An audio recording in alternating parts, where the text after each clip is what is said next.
જોગીદાસ ખમાણ નામનો બારવટીયો અને બરોબર વિજયપુરીની સીમમાંથી નીકળ્યો. એમાં રબારીની દીકરી ગાયું ચારે છે. 18 વર્ષની રબારીની દીકરીને ગાયું ચારે ભાઈ. ઈ રબારીની દીકરી 17-18 વર્ષની દીકરી ગાયું ચારે ને એમાં જોગીદાસ ખમાણના ઘોડા નીકળ્યા. 3 ગાઉનો તરપેટો અને ધોમ ઉનાળાનો તાપ તપે. સૂરજનારાયણ બે કનાડાવા હેઠો ઉતરી ગયેલો, ધરતી ત્રંબક વર્ણી બની ગયેલી અને જોગીદાસના ઘોડા નીકળ્યા. જોગીદાસ ખમાણને એમ થયું કે આ દીકરી એકલી વગડામાં ઉનાળામાં ગાયું ચારે છે ને બીક નહીં લાગતી હોય. લાવ જરીક દીકરીને જઈને પૂછી આવું તો ખરો. દીકરી ઓળખતી નથી કે આવે છે જોગીદાસ ખમાણ છે.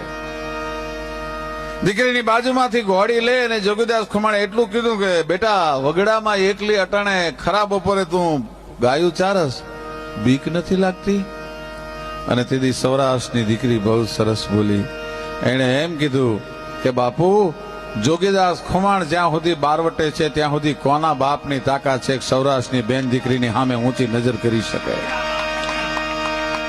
જોગીદાસ ખમાણ સાહેબ ઘોડાથી પલાણ છાંડી નીચે ઉતરી ગયો અને સૂરજનારાયણને હામાં લાંબા હાથ કર્યા. કાય સૂરજનારાયણ, મારું બારવટું પાર પડે કે ન પડે એની મને પરવા નથી, પણ મારી દેશની બેન દીકરીનો આ જે વિશ્વાસ છે, હે ઠાકર, આ વિશ્વાસ કોઈ દી ન તૂટવા દેતો સાહેબ. આ